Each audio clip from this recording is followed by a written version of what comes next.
Rated R Wrestling Podcast presents Out of the Ring. Uncensored, unapologetic, and unsponsored.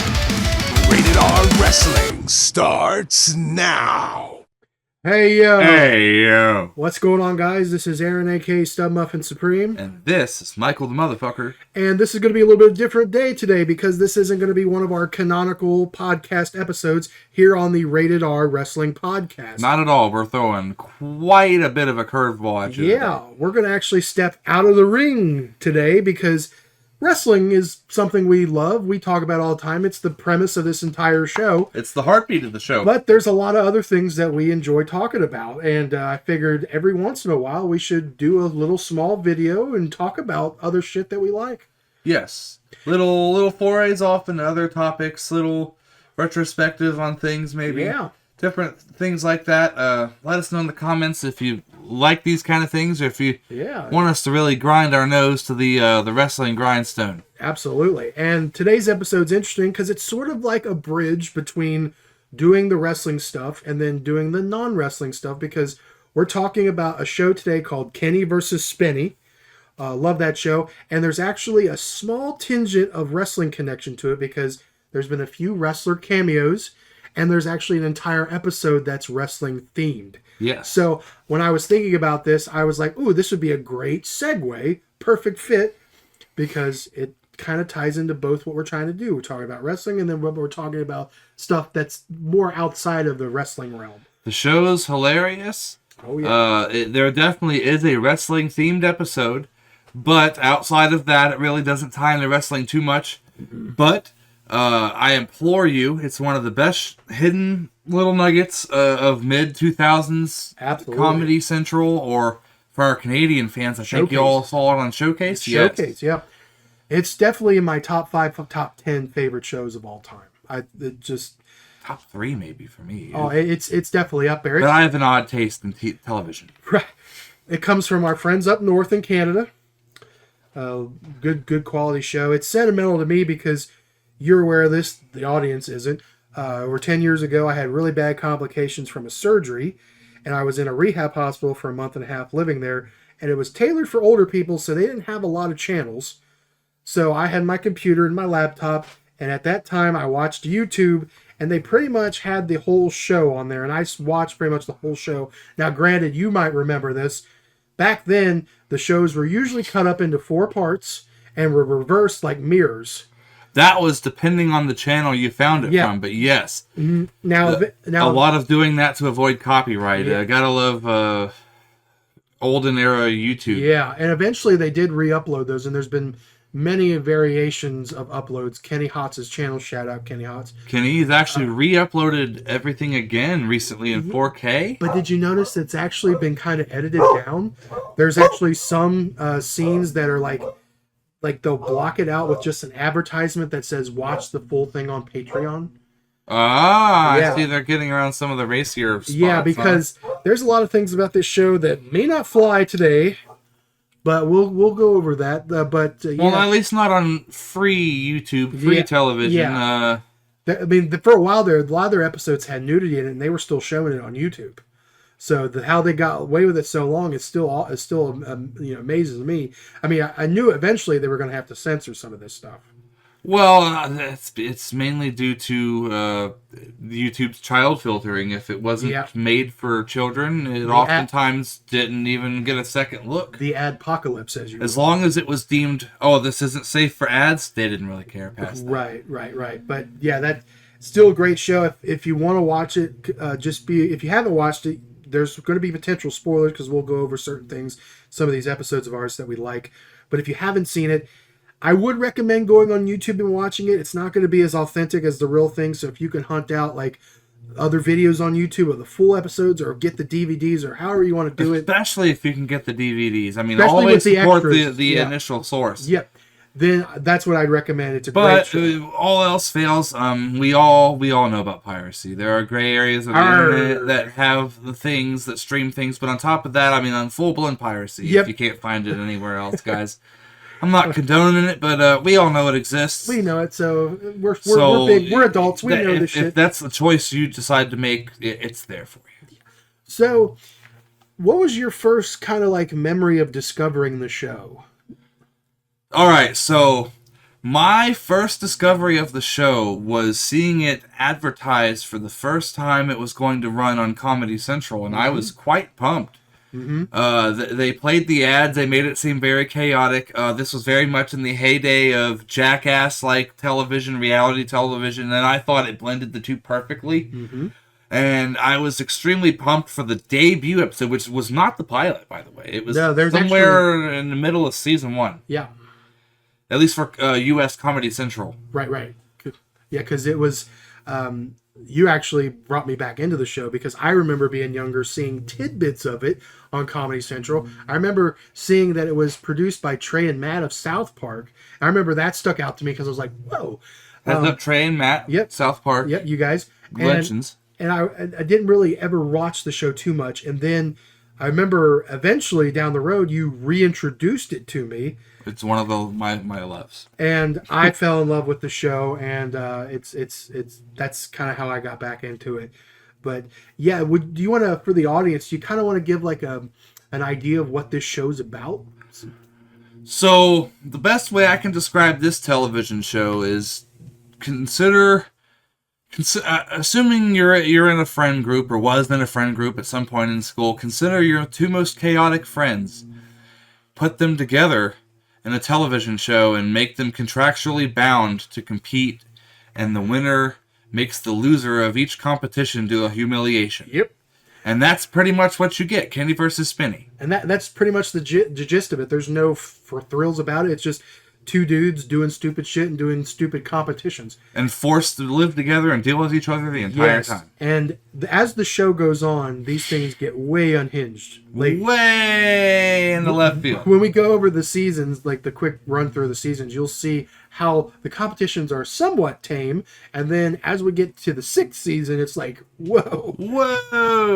Now here's a fun fact. And sometimes the concepts don't even sound straightforward at first. But as you get into the episode, it's like, oh, okay, I see what's going on You here. read the title of the episode and then you watch it. And like, I encourage you to power through any episode you come across, even if it seems stupid at first. Usually there's some comedy gold in there. Hidden gems in there for sure. I don't know if you knew this, but I wanted to do some research. So out of all 6 episodes, they have these competitions. The final tally score, Kenny has 59 wins and Spenny has 21 wins. Yes, I'm surprised that's that high on Spenny. Yeah, I thought it might have been a little lower. I know he won a couple. A little? Yeah. Yeah, mentally, you want to know the number I had him at? Why? Like just watching a few episodes in the last few days, and I actually saw a Spenny win. I figured he had like 3. I kind of thought it was in that ballpark too. 3, 5, somewhere single digits. Yeah, but no, 21. I couldn't believe it. Wow. And Team Spenny. Yeah. Shout out Ashley. She's definitely Team Spenny. Is she really? Oh, she absolutely. Kenny and his antics. Why does he always gotta cheat? Yeah. For those you don't know, Kenny, most of his wins have an asterisk by it because there's some chicanery. Well, he just subscribes to the same life philosophy I do, which is if you're not cheating, you're not trying. Yes, he's a self-proclaimed evil, diabolical genius. Some of his shit, the way he wins, is just... That's what makes some of these episodes... gold. Is the man not only is comedy gold, but he's... crafty, sneaky, dare I say sinister sometimes? Yes. And Spenny sometimes, rather by hook, crook, or forced point, chooses to be the innocent one in every single episode. Yep. And it almost always comes back to haunt him. And it's so great because he's so naive. A lot of the comedy comes from just the fact of Kenny just fucking with Spenny. And his reactions, and he knows it too. He literally just does things so Spenny will freak out. Oh, I know. That's part of the great. He pulls his chain and lets him go. It's like you couldn't do, like, those two were meant for each other in those shows, and we'll touch upon. They kind of test that in a future episode. And ladies and gentlemen, these two aren't just like two regular Joe Schmoes. They just jam together. These two are lifelong friends that happen to have both tried to get into acting and comedy together. Yes. And one of them pitched this show to happen to be friends, Matt and Trey Parker. Now, if you don't know, Kenny Hotz was on the South Park writing team. Yes, he was. For one season. Mm-hmm. Yep. I've heard it's a great time being on that writing team, but oh yeah. somehow or another he managed to pitch the show to those guys, and they managed to somehow get some strings pulled, I guess, at a couple different networks. So thanks, Matt and Trey. Yes. This show is legendary. I'm hella surprised it made it 6 seasons. I'm glad for every single episode and season. Oh yeah. Even the ones that are not so like super cool. The thing is, I encourage you to watch every one, even the ones that sound incredibly stupid by title. And there are some episodes that aren't the most exciting, but there's always something worth in each episode. And I also encourage you, I believe it's free on YouTube. There's a short movie called Pitch. Ah, yeah. It was prior to Kenny versus Spenny. You get an idea of their creativeness together, and they're kind of, and you see like they were. Like, it might be a tad exaggerated for television, but their chemistry on the show does similarly show in Pitch. Like, you can see their bond, and it's actually, I watched the whole thing. It's actually a pretty good little short film. I don't know if you watched the whole thing. As far as pre-KVS, Kenny versus Spenny things, have you seen The Papal Chase? The one where he goes after the Pope? Yes. I watched that like last year. That was filmed, I think, right before Kenny versus Spenny, or concurrent to the first season. Yep. I'm not quite sure. I did hear a little tidbit about that on. If you actually look at Kenny Hotz's channel now, he's got some commentaries. Yeah, that's about where certain episodes. That's actually where I watched it. He had the Pitch and then the one with the Pope on his channel, and I watched it one day. I'm like, got a little bit more of an insight to their pre Kenny versus Spenny days, and it was definitely Pitch is definitely interesting though, because. And let's not forget post Kenny versus Spenny. What was that TV show? Triumph of the Will. Triumph of the Will. Yeah. I loved every episode of that. I'm sorry, Kenny. It only got 1 season. I watched every episode, brother. I tried to support you. That's an interesting show. Especially the cannibalism episode. I show that to every person I can, and most people can't even get to the end. Yeah, that's and I think Spenny, he had like a movie or so. He did a couple movies. I believe he did. But his acting career, small roles, cameos. His acting career didn't really take off. But recently they've been doing like reunion tours, like stage shows together. They kind of go out there and it's like not necessarily a play, but they go out and just be themselves and do Q&As and stuff in front of an audience. I wish they brought him a little south. I'd love to go to one of those. Yes. But of course it's predominantly in Canada. If you guys ever happen to come across this, we would love to see you in Cincinnati or Lexington, Kentucky. Yeah, because your contemporaries, the Trailer Park Boys, they were in Cincinnati, so you guys can probably come down here. I don't see why you wouldn't. Honestly, the weather down here right now is about the same as what you all got. Yeah, you're from Toronto. You're used to cold weather. So, Kentucky's pretty much just southern Canada in a way. A little bit, yeah. Except our accents are just a little different, eh? Yeah. That's all. Yeah. So, like we mentioned before, there is a tad bit of a wrestling connection. So, there's actually 2 instances in this show that I want to just pull out first. The first one is from episode 17 of season 1. It's an episode called Who is the Strongest? We'll go over that episode when we go through, but basically the cameo is from a young Angelina Love and a Tracy Brooks. Now, if you're not familiar, they're from TNA. This was before they really got big in TNA. Before the fame. They were actually wrestling in like an indie promotion in Toronto, and they actually make a cameo in that to kind of mess with Spenny. So we see them there. I'm sure they were paid for this appearance. I'm not sure how much. Yeah. But it is hilarious what happens with them in this episode. Yeah, we'll touch on that because that's one of my favorite parts. And then there's actually, like I mentioned, a full episode dedicated to wrestling. It's from season 5, episode 6. Who is the best pro wrestler? Now, this episode is great because the premise of this episode, we'll go in detail of this episode. So the competition is who is a better pro wrestler. So they're going to have a scripted wrestling match at the end. They're both going to have a wrestling trainer.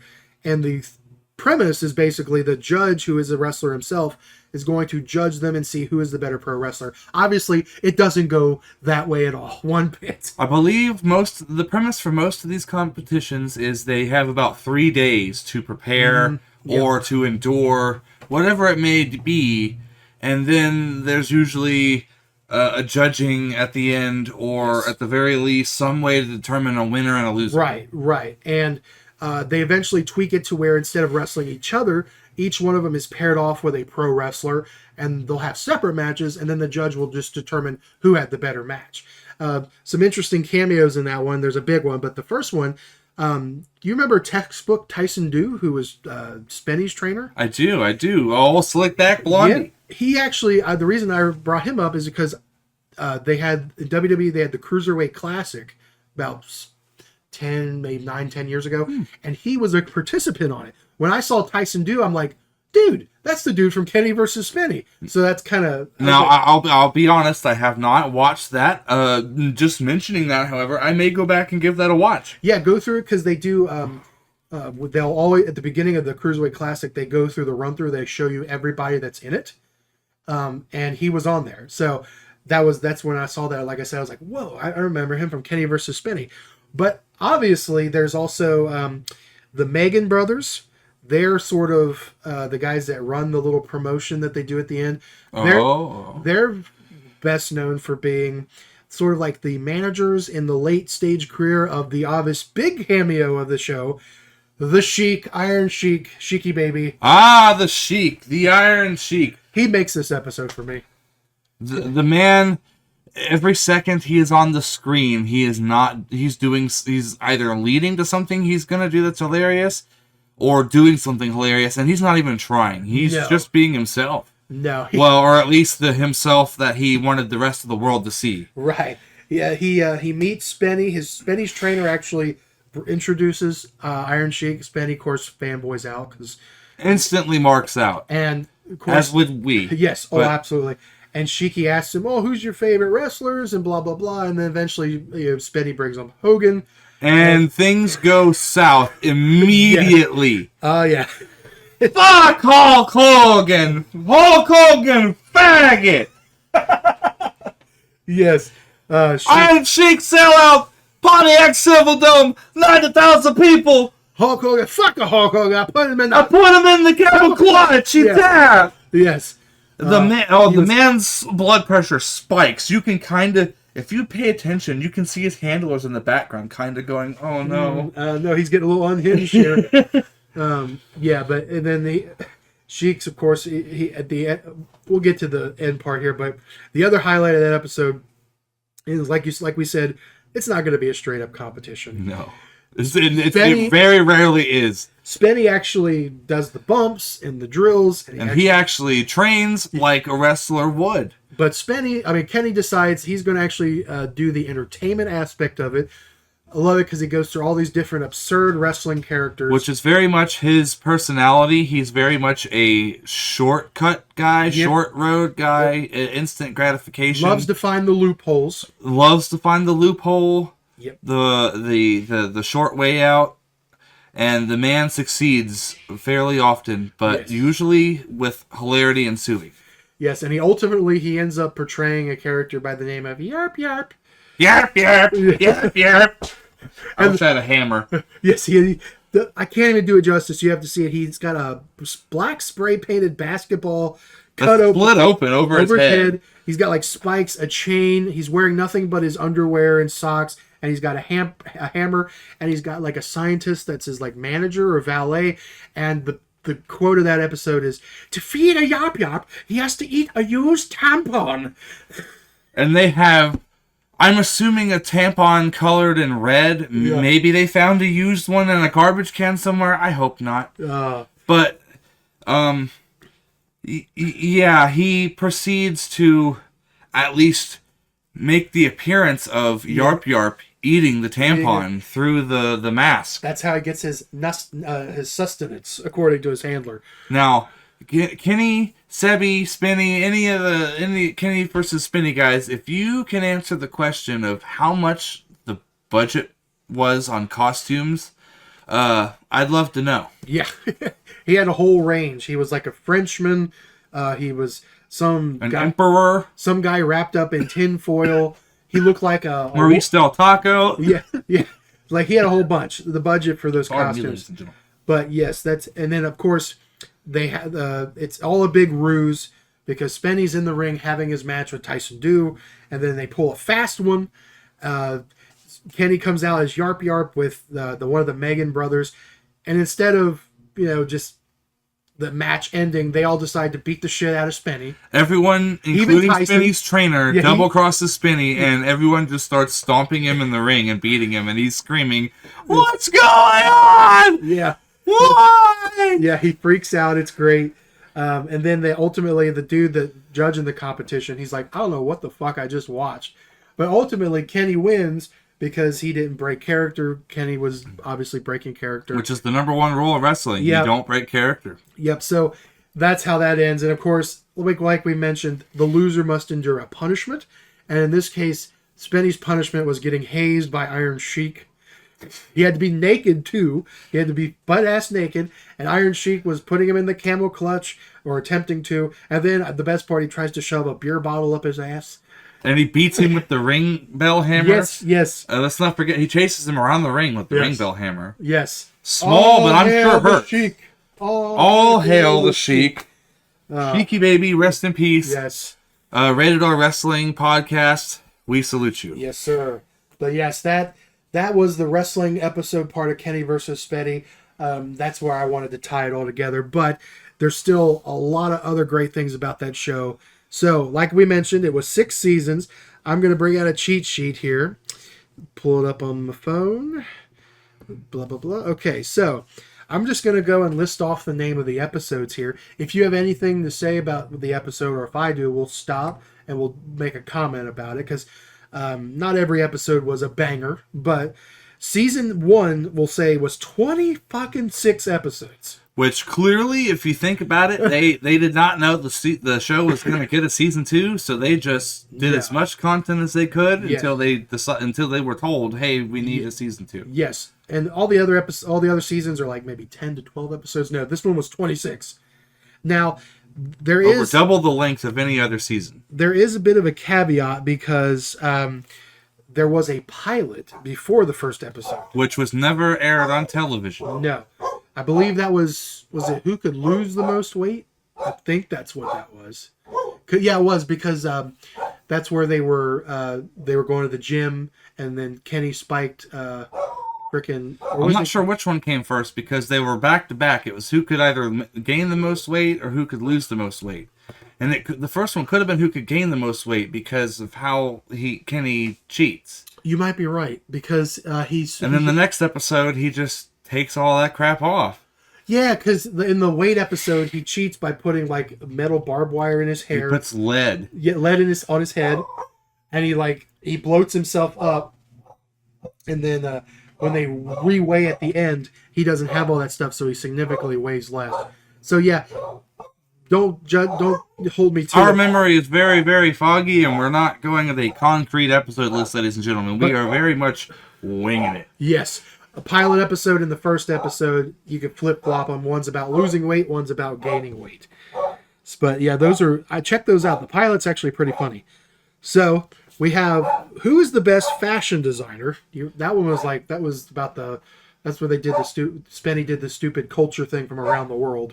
Yeah, Spenny thought he was going to make a statement by including like different elements of with the flags and things in his fashion, and I don't even remember what Kenny did, but he didn't have to try very hard because Spenny's was just horrible. Yeah, Kenny ended up doing just things where he did slutty looking girls with different like household items. Oh yeah, he just went with the slut it up technique. Yeah, so that was that one. Then there was Who Can Stay Awake the Longest, which that one, when I watch it now, hurts because I'm old as fuck and I can't stay up past like midnight sometimes, and these guys stay up to like 72 hours.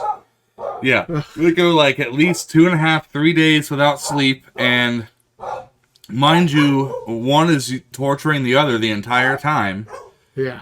And on top of all of the sleep delirium and all of the ways it's trying to skirt the rules that old Kenny comes up with, things definitely get chaotic. Oh yeah, just to watch the physiological changes in people staying awake so long and just they're rambling by the end of it. And Oh yeah, they're rambling shells of themselves. And Kenny's actually saying, "Oh my God, I think I'm going insane. I'm hallucinating." He goes, "I can't." He actually says he looks forward to that because he's like, "I kind of want to hallucinate a little bit." But yeah, that's a good episode. Then there's Who's the Better Chef? That one's all right. Especially, Spenny tries to cheat in that one. yes, one of the rare instances where Spenny tries to cheat. Yes. If you get into the series or are into the series, and you haven't watched this one, definitely give it a watch because it's kind of a flip on the usual take on the show. Yep. Yeah, absolutely. Who Can Stand the Longest is the next episode. That one was a good one. That one was a great one, and in my opinion, I think that might have been where Comedy Central started. Might have been. With their first episode. It was roundabout there. But that is a great intro to Kenny and his many attempts to skirt the rules. Yes. There's a lot of... And Spenny and his very strong morality. Play by the book rules. And the fact that he is very, I don't know, innocent, naive. I'm not sure what to call him. He's definitely a... But it's entertaining nonetheless. Yeah, they bring in like an expert guy to try to flesh out the rules. There's a loophole, and eventually they have to like reconfigure the competition to just a standing, like in one spot deal. Yes. And then there's just more shenanigans and hijinks, you know. So, and then so we have that one. Here's one of mine that's kind of a personal favorite because I just think it's absurd. Who Can Sit on a Cow the Longest? That was definitely one of the zanier episode titles I ever came across, especially the first time I came across that one, which was late for me. It was just so random. Like, well, who thought of the competition like this? And spoiler alert, the competition is only like 5 seconds. So you have this entire buildup of this episode just to lead to just, no, I'm no kidding you, 5-second competition. And it's as absurd as you might think. It's definitely one of the weaker episodes, no doubt, but nonetheless, if you become a fan of the episode or haven't seen it and are a fan, give that one a watch. It's definitely Kenny. It's Kenny at his best. Yes. That being Kenny. I like you said, it's not one of the best, but that ending of it, just all the build up to just a poof. And I don't want to spoil it for you guys. That's why I'm being very vague. Yeah, you got to watch this to believe it. But here's one that I only really watched one time. Who is the sanest? Now that one I've seen 2 to 3 times. I actually will rewatch that for the first time in a long time the other day. That is actually a unique episode, and I actually recommend giving this episode a watch after seeing maybe a bunch of episodes around it, purely for the introspective into their relationship. Yeah, see, I might have to give that one another watch, because like I said, I've only seen that one time. It is one of the what seems to be rare Spenny wins. Yes. But 21 still baffles me that Spenny wins that many times. I know, right? Here's another one. I think he won this one too. Who can earn the most money in like 3 days? Ah, yes. Who can earn the most money? That was one of the first times where Kenny's little, his underhanding tactics came back to bite him in the ass. Kenny had a genius plan to make money. Yes. But, long story short, it bit him in the butt because, I won't spoil it, but it basically handed Spenny a win. Yes. And one of the first times that it came back to bite him in the ass, which that does happen a few times in the show. Spenny does shoot himself Kenny shoots himself in the foot a few times. Oh, for sure. Who do girls like more? Now that episode, that is one of the shock episodes. One of the, if I show someone a handful of episodes, this is one of the ones I show. Yes. Because this episode is all shock factor. Yes. It's great because he plays Spenny so hard because they end up not even competing against each other. It ends up becoming this stupid thing where Kenny manipulates just how the competition works and just fucks with Spenny so bad. And then at the end, he basically just reveals that the whole thing's been a ruse. Yep. And that Spenny's embarrassed himself. Yeah, and you actually get to see, which throughout most of the time, Kenny always talks about Spenny's like neurosis, and Spenny always tries to stand up for himself. It's like, I'm not this person. That episode kind of exposes some of the neuro whatever you call it of Spenny, and it's brilliant. It's brilliant character study. It is definitely a class study in manipulation of another person. I mean, if you're taking a psychology class, I highly recommend watching this show because Kenny is a master at what he does. Yes, he sometimes just brutalizes Spenny psychologically. Oh, absolutely. The man strings him up like a puppet in every episode, but a lot of them. Yes. The man knows how he works inside and out, and does quite a few things to a man that's supposed to be his friend, to be honest. I mean, they're still friends, some sort of friends to this day, but I know a lot of people that if they had the things Spenny had done to them, they'd probably end in a fight. Yeah. Oh, yeah. And they actually do get. And there are a few episodes where there are a few physical confrontations. Yes. Fisticuffs are thrown indeed. So we'll go from that. All right. Here's this next one. Is one of my favorites. Who can stay blindfolded the longest? This is literally the first episode I show people when I show them, because this is not only shock factor, this is hilarity. This is prime 2000s prank comedy. Yes. Oh my God. This is an amazing episode. Yeah. It's hilarious. Yes.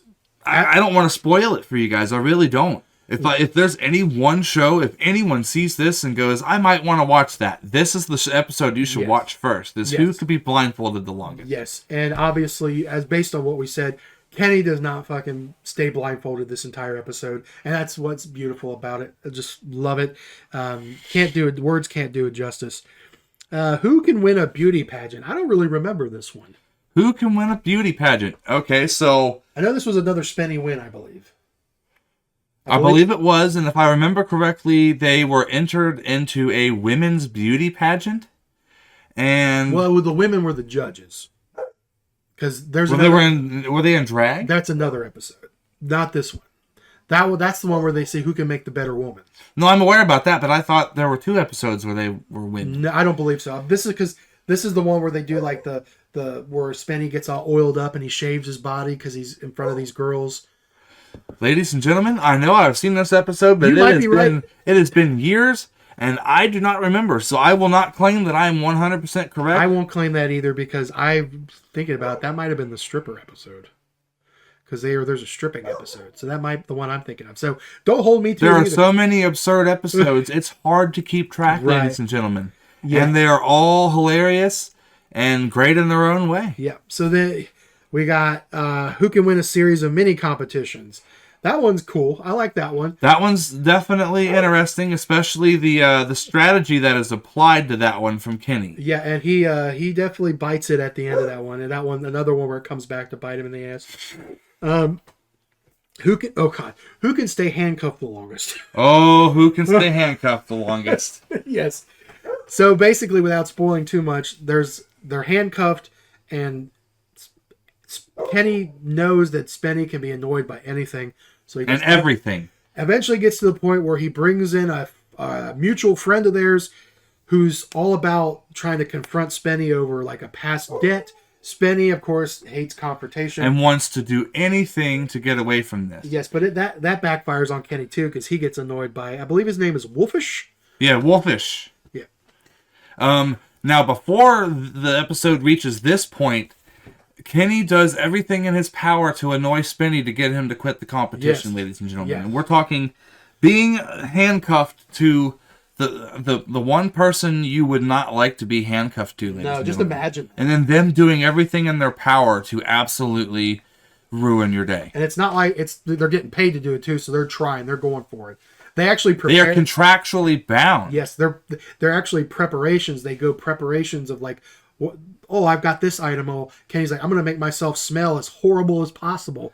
And Spenny's counter strategy to this is Vicks Vapor Rub in his nose, which eventually does not work. Eventually, Kenny's stench overpowers Vicks Vapor Rub, then which, ladies and gentlemen, do you know how? I don't know if you've ever smelled Vicks Vapor Rub, but if you haven't, it is very strong stuff. It's borderline smelling salts almost. Yeah. And Kenny's body odor and breath overpower this. That tells you something. That is a powerful stench. Oh yeah, and Spenny even tries to pull out a kazoo, which that does. That, it is a very annoying instrument, but let's be Kenny, honest. Long term, it's hard to maintain. Yeah, and then Kenny just brushes it off because that's the problem. You can't. It takes a lot to make Kenny crack. Because he's more interested. He's being entertained, getting you to crack. Yes, absolutely. So yeah, that's definitely one of my higher recommendations. Here's one that's kind of a hidden gem. I like this one. Who can put on the best concert? I think the ending of that's kind of funny. Do you remember that one? I have seen this one, but refresh my memory. So they're doing this competition where they have to present to a group of judges an original composition musically. So the general thought was they're going to do like a rock band. Well, Spenny actually holds auditions for people. He forms his own rock band because his dream is to be a rock star.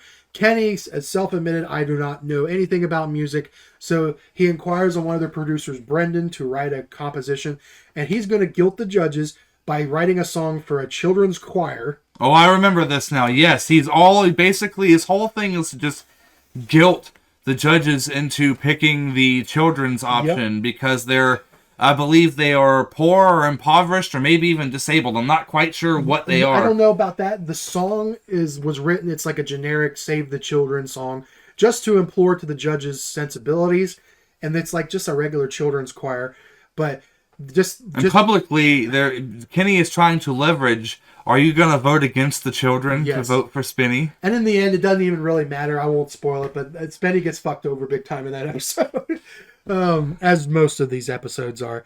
But yeah, that's a good one. I like that one. The psychological games in these episodes are very real, and sometimes Spenny can be manipulated to shoot himself in the foot, ladies and gentlemen. Yes, and then there's who is the better parent?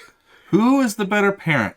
This is all okay. So this is basically for anyone like myself who never had a parenting class in high school or never did the whole fake baby thing where you had to take a baby with a chip home and it cried and you had to bottle feed it and change its diaper and so and such. Well, they get the most realistic ones they could get for, mind you, mid 2000s. Yes. And they do get quite a bit of feedback. And they are tasked with taking care of each has their own baby and they name the babies and they're supposed to take care of the babies. Yes. Now, if you haven't learned from anything in the show so far, things in the show are not as straightforward as they are advertised. No. If there's a will, there's a way, and Kenny will always find a way. Kenny will find the way to not do the thing that's the show is about. So Kenny will, obviously, he wins this one, but without spoiling it too much, Kenny wins because basically Spenny helps him win. I won't divulge into that, but basically he manipulates this situation to where Kenny wins via Spenny's actually putting effort into the competition. So that's a good episode, good ending, a good little twist to that one. Here's one that I was alluding to earlier. Who is the better woman? Oh, sorry, ladies and gentlemen.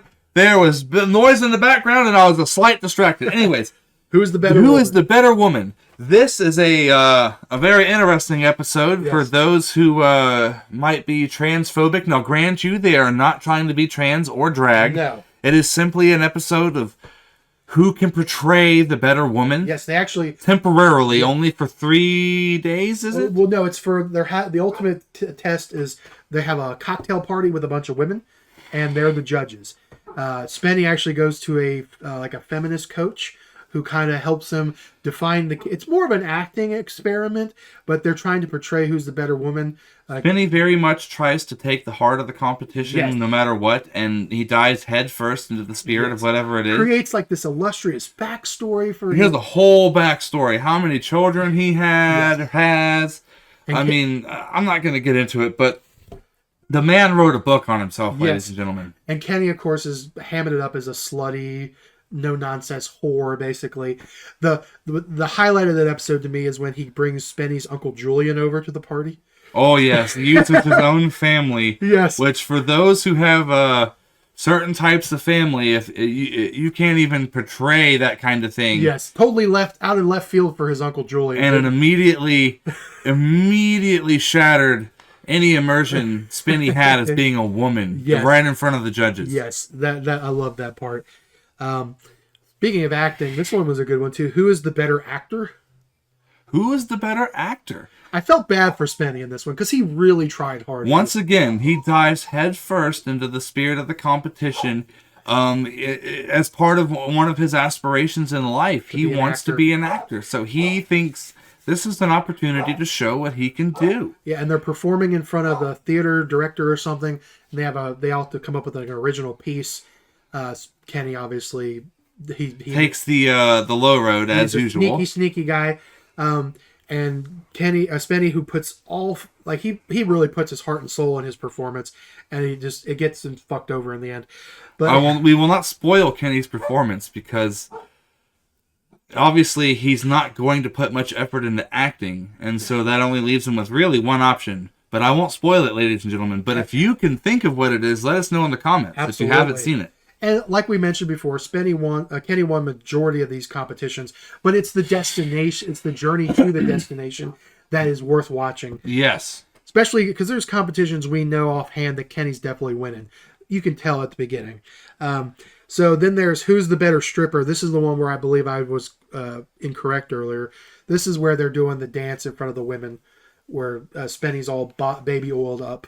I forgot who won. I think Spenny won that one. That was one of Spenny's W's. Because Kenny was hairy and refused to shave, yes, I believe. Yes. Some competitions Kenny didn't take very seriously. Kenny sometimes realizes he's just not going to get a win and doesn't try very hard. And he just blows the budget on just going around fucking around. And he just entertains himself and us for an entire episode. He literally tries really hard. Speaking of which, to episode the fans. Yes. Or to entertain, ladies and gentlemen. I cannot talk today. No, you're good.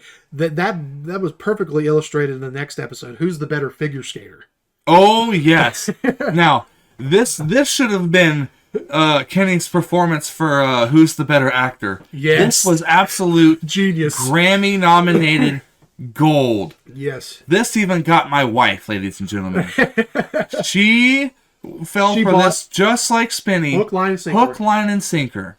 Only she has the foresight that we do of the episode. I kind of want to spoil this episode. Because this is... Well, we warned you. There's spoilers. I'm going to spoil this episode because I really love it. So they're doing a figure skating competition. Obviously, Kenny can't skate for shit. Kenny cannot skate. It's ice skating. Not roller skating, ice skating. Ice skating. And, of course, Spenny, he has a bit of a background in skating, but he's obviously better at it. So Kenny elaborates this huge plan to fake a broken leg. And he literally has a whole makeup artist come in and do makeup on him for hours on his leg. Although at first it does look like he legitimately breaks his leg, but he reveals that it's all a plan. And the point of this whole episode, it turns from a competition to, I'm going to manipulate and gaslight Spenny the whole time to take care of me. And while he's basically manipulating and gaslighting Spenny, he's doing everything in his power to entertain us at the same time. Yes, and the whole point, he's trying to get Spenny to concede. Again, if you're a psychology student who's never seen this, I highly recommend watching this because the amount of manipulation this man does to Spenny is ungodly. And it's actually genuine. I don't really believe there's much acting going on as far as they don't really Spenny. have to do a lot to ham that up. I highly recommend giving this a good watch. Yes. I really do. Love that episode. That's what this whole retrospective is, ladies and gentlemen. We are trying to bring awareness to one of the greatest gems in television. Yes. And we alluded to earlier that sometimes fisticuffs happen. Well, it definitely happened in this one. Who could survive in the woods the longest? Yes. I watched this one just yesterday for a little research. Mm-hmm. This is one of the episodes where Spenny boils over with Kenny. Yes. And just kind of... I won't say throws any hands or haymakers because honestly, none of the fights in this series are really very... No, they're not like brutal. Aggressive. They're more headlocks and drag downs. Little scraps. Some definitely scraps. Some emotional boilovers, but nothing... He does punch him one good time in the head, though. He gets. There's a couple good shots. Yeah. Actually... This is a bit of a spoiler for another episode, but Spenny actually does do some things to Kenny in a certain episode that could be considered a crime.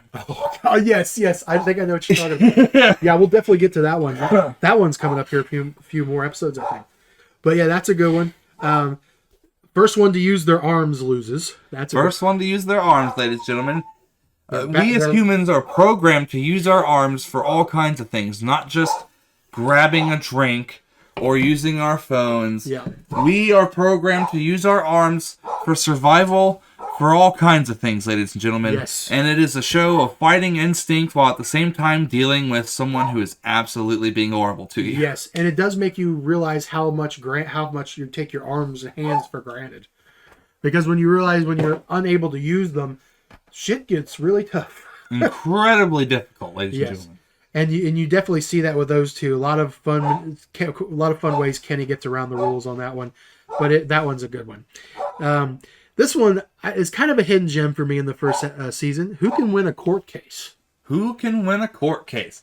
Now, this one is actually one of the more multi-layered and how shall I put this? There's some dialogue heavy. Yeah, and there's some episodes lore too. There's like some Kenny versus Spenny lore. There's some lore, some background information that us as fans are not really made aware of as far as their history until this episode. Yes, and when you watch like the pitch movie, then it kind of brings more context to this episode. Because their dealings going to film festivals and traveling and being business associates for different projects. That stuff is brought up in that one. And there's no real like twist or anything. Kenny doesn't really have to cheat because he pretty much wins the episode before it even happens. He doesn't. If you're familiar with law, ladies and gentlemen, you can probably figure out the why and how. But it's still an entertaining watch. If you haven't seen the episode and are familiar with law, give us a comment on why you think that. Yes. Why would Kenny have already lost the case before it started? Yeah. Yes. And I'll give you a hint. It's over personal debt. Yes. Here's a good one. Who can stay in a van the longest? Who can live in a van the longest? Yes. Now, they are not living in separate vans. No. One van. They are kept in the same van. Yes. So now their living space goes from living in a pretty decent-sized duplex, dare I say, together, to a fairly large, I believe it was a GMC Econovan. It was like some minivan. No, it was a big van because of the back end of what Kenny did. Oh, yeah, you're right. Yeah, it was a pretty big van. Yeah, yeah. And like you said, they have to share a living space within this van for 3 days. And get it kind of in spoiler territory. Kenny ends up manipulating to where he pretty much gets... Kenny's whole plan is, I will do anything in my power to get the keys. Yes, because... Once I get the keys, this competition is over. Yes, that's his goal. Because he's a fast driver, and Spenny hates fast driving. And so he literally drives like an absolute maniac. Yes, and you'll have to watch it to see if he accomplishes that goal. But it's a very interesting watch, that episode. And then the last episode of this season, and I'm hoping it's what you alluded to earlier. Who is the better boxer? This is not what I was alluding to, ladies and gentlemen. I have seen this episode, but it's been a while. Give me a refresher, Aaron. So... obviously, the point of the competition, they're going to be boxing. Kenny does not want to box Spenny. No. He's never wanted to fight Spenny. No. He's not a violent person. So what he does, he goes to somewhat drastic lengths. While Spenny's out of town, he has a carpentry crew come in and turn and convert a part of the upstairs room into a hostage dungeon, basically.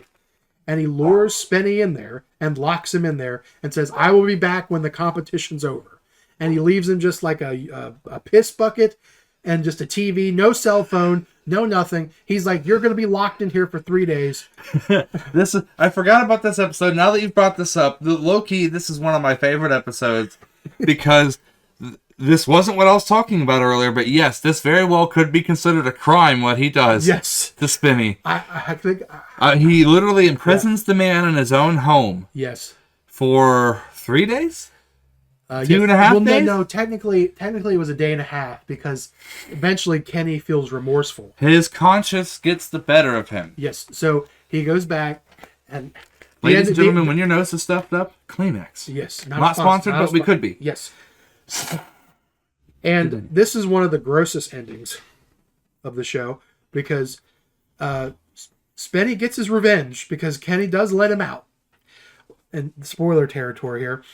Spenny had to take a shit and had to piss in this latrine or this bucket. Kenny doesn't look. This is like an oversight. This is a massive oversight on And when he opens the door, Spenny dumps it all over him, and what makes it worse is that Kenny trying to prepare duct tapes a whole bunch of like pads, foam mattress pads, and he's got a helmet on, and Spenny coats every bit of this with the contents of his sewage bucket. Yes, it's gross. Which, the amount of times you have to go in one day, you'd be surprised when you have to try to contain it in a container. Yeah, it's pretty rough. And it's one of the first times you see Kenny, like, angry, because he gets pissed. And then he ultimately concedes he doesn't want to fight, because Spenny's going to kick his ass. Like, he's like, if you show up to this competition, I'm beating your ass. So, Kenny concedes, and Spenny wins that one. In the interest of not getting his ass kicked and friendship, he concedes and no-shows. Yes. So then we'll move on to season 2. This first one, I know this is one of your What was his humiliation? I don't remember. Before we come off of that episode. I don't remember. Because I don't want to leave on just such a happy note for Kenny, because it didn't end like that. No, ladies and gentlemen. Spenny definitely punished him. I'm trying to remember what he did. I'd have to look back at the punishment list, but I believe that he had to do something boxing related because he wanted to avoid the competition as a whole. Oh man, I wish I knew that offhand.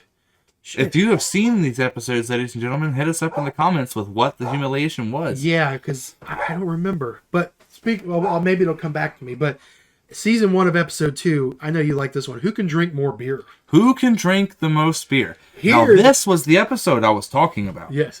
Okay, now it makes sense. Yes, because we see a different side of Spenny in this episode. A completely different side of Spenny that we have never seen in any of the other episodes before. Yes. It's a very dark side of Spenny. Yes, it is. And Kenny knows it well, and Kenny takes advantage of it. Yes, he does. It's definitely...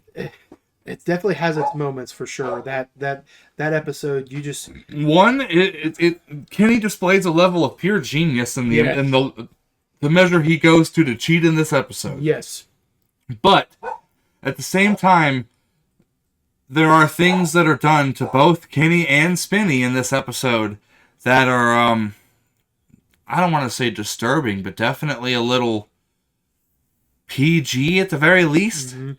Yeah. Yes. This episode touches a little bit on addiction, even, especially when Kenny, after a very large all-day and night bender of Spenny drinking, brings in 2 addiction counselors to counsel Spenny amidst a hangover, ladies and gentlemen. Yes. That scene is great. I won't do it justice, but because meanwhile, he is in the bathroom chugging a beer himself. Yes. While they're talking to Spenny about putting the bottle down. Irony. So then there's who can stay naked the longest. This one had a really funny ending. Refresh me on this one, Aaron. For I don't have the best memory. Not all of us at the Rated R podcast are sober all the time per se. I won't touch on things, ladies and gentlemen, but we all like our vices. Yeah. And as mine sometimes affects my short-term memory. It's okay. So this is a competition. They have to remain clothesless, no clothes, for 3 days. This is a 3-day competition. It's Spenny, of course, absolutely is ashamed of his body. He is always holding his dick. Anytime the cameraman comes around, he freaks out. He freaks out, tries to cover front and back, ladies and gentlemen. He is very body conscious for a man who's quite slim. Yes. He's not obese in any manner. No, and Kenny very much paints light of Spenny's body issue the entire episode. Yes. For leverage. And he just lets it hang out. And he uses his aloof nature to just not care. Yes. Kenny lets his shit hang out. He has no problem with it. There's Spenny has a great loophole in that episode. He actually goes out in public. I won't spoil how he does it. But the end of it's great because Spenny is... I won't give it all away, but at the end of the competition, Spenny's in the basement with a knife because he does not want anyone around him. There's so much fuckery that goes on. And the man is tortured in every episode, but in this episode, he is driven to his pretty much psychological edge. Yes. So, speaking of psychological edge, who has the biggest balls? This show was all about basically proving who has the most machismo. Who has the most intestinal fortitude. Who can lay it all on the line and not care. Who's basically the most brave? Yeah, that's part of it. They do a series of like different competitions that would definitely test your manhood.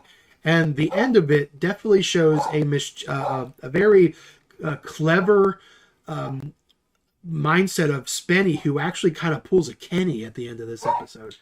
Very different side of Spenny in this episode as well. You don't get to see the conniving, underhanded side of Spenny too often. He tries to take the moral high ground in almost every episode, but in this one, been a different side of Spenny. Yes, a good episode. Just reading the title got me to remember this one. Who do old people like more? Oh, yes. Who do old people like more? This one's fun. They have to impress these three older ladies. So Spenny tries to do the good thing. He tries to take them out, blah, blah, blah, do all this cool stuff. Kenny's main goal is, and this is all I'll say, bring in his brother Lenny. Do you remember Lenny? Yes. Lenny is I believe it's his cousin. No, he tells them that's his brother. Oh. He lies to the old ladies, tell them that Lenny's his brother. Now, Lenny is a young man with Down syndrome. Yes, he is. And he tries to use that as his crutch. Ultimately, he didn't need it. But that's a good episode just because of Kenny fucking around with Lenny. Kenny very much uses Spenny's protectiveness of Lenny against him. And you see Kenny's charming. He's very charming. He can be charming in a very sinister way. The man could definitely turn it on when he wants to. It's helped him with the ladies apparently his whole life. Oh hell yeah! Oh yeah! Kenny, he's been in some puss before. There's no doubt about it. Dude's got it. He's got the charm. Who can dance the longest? You remember this one? Yes, this is actually a physical endurance competition. One of a few. Yes. This one actually is quite testing for them. Both, especially Kenny, get very creative in this episode to try to skirt the rules. Yes, and to the point where they have to have the rules redefined, I believe, a couple times. Yes, because there's when it comes to that specific type of activity, there's a lot of variables. Like they can't dance in one place; they have to constantly keep moving. So there's a lot of variables there, and eventually, Kenny, one of his brilliant tactics at the end of that episode, I thought, the way he turns that around. You'll have to see that. The man is a genius in the way he cheats, and I aspire to be at his level of underhandedness. If you give him a rule, he will be able to turn it around in his favor. First one to talk loses. First one to talk loses. This is the first time we saw Bianca, too. You remember Bianca? Spenny's hot cousin Bianca. Who, again, Kenny leverages Spenny's overprotectiveness in this episode quite a bit. Yes. This one's great. Real fucking with Spenny. My favorite part of this entire episode is he super glues Kenny's hand to the nightstand, and then Kenny wakes up screaming. Now he can't talk, so all they can do is go. Ah! Meanwhile, Kenny, here's the visual. Kenny's downstairs dressed like a caveman with a unibrow. And I die every time I see it. Spenny's going, ah! And dragging around an entire nightstand, and Kenny's downstairs dressed like a caveman with him. And just their little shout off. It's great. I love that. And every time you can hear him coming down the stairs because the nightstand goes bang on every stair. Yeah. I love it's great. This one. Okay, this is one of Kenny's most devious ones. Who is funnier? Who is the funniest? You know what I'm talking about? Yes. So obviously they're going to see who's funnier. Spenny thinks they're both going to do stand-up. Or Spenny wants to do stand-up. Kenny does something a little different. I don't know. Is this one worth spoiling? Because this is one of his most devious ones. Is this the one where, without spoiling anything, is this the one where he acts like he No, that's what Spenny does. No. This one was one of his best ones. Ladies and gentlemen, I believe Spenny actually does something very messed up in this episode as well. I'm thinking correctly. I don't know if he does something messed up. I'll just get into the spoilers for this one. So Kenny's piece is that he mails a fake letter to Spenny from Canada's Ministry of Health, telling Spenny he has AIDS. Oh yes, okay. Yes. Now, if I'm not mistaken, wasn't it to? No, that was a separate episode of Who Can Laugh. Yes. First. Yes, that's a different. Okay, this episode was judged by a comedian. Yes, he was the owner of a comedy club. So he gives Spenny this letter to make sure he doesn't. Basically, he bombs his comedy set, and just how dark it got that Spenny thought that he actually had HIV. It's pretty fucked up. The man becomes increasingly enraged throughout his set. Yes. Well, he ends up not. He has to like quit his set because he just can't do it. He's just so depressed. But when he finds out what happens, he pretty much goes and tears up all Kenny's shit. He gets furious. Tears up his clothes. I believe he smashes his TV, his Xbox. Yes. So yeah, I did feel bad for Spenny on that one. The next one though, I really felt bad for him. Who can kiss more women? Yes, this one was kind of a shitty ending for Spenny. An incredibly, but it wasn't Kenny's fault. Kenny had nothing to do. This was all on Spenny. Without spoiling this episode, ladies and gentlemen, this is one of the ones that needs to be watched because this is one of the ones that this shows Kenny's genius. Yeah, and the layers of manipulation he is willing to go to. So much so that he really, honestly, Spenny's undoing at this particular point at the end of the episode is all on him. It's completely Kenny himself. Nothing, but all of the years of mental manipulation from Kenny has pretty much trained Spenny to always look at the worst things about anything. And Kenny got to fuck with him without having to do anything. Kenny basically got Spenny to fuck himself. Pretty much manipulate himself. Kenny had to do a little egging, but from that point on, Spenny did it himself. Yes, he was ultimately his own undoing in that episode. But yeah, it was kind of depressing. Who can sell more Bibles? Now, this episode is a classic example of one of the most fucked up things you could do to your friend. Yes.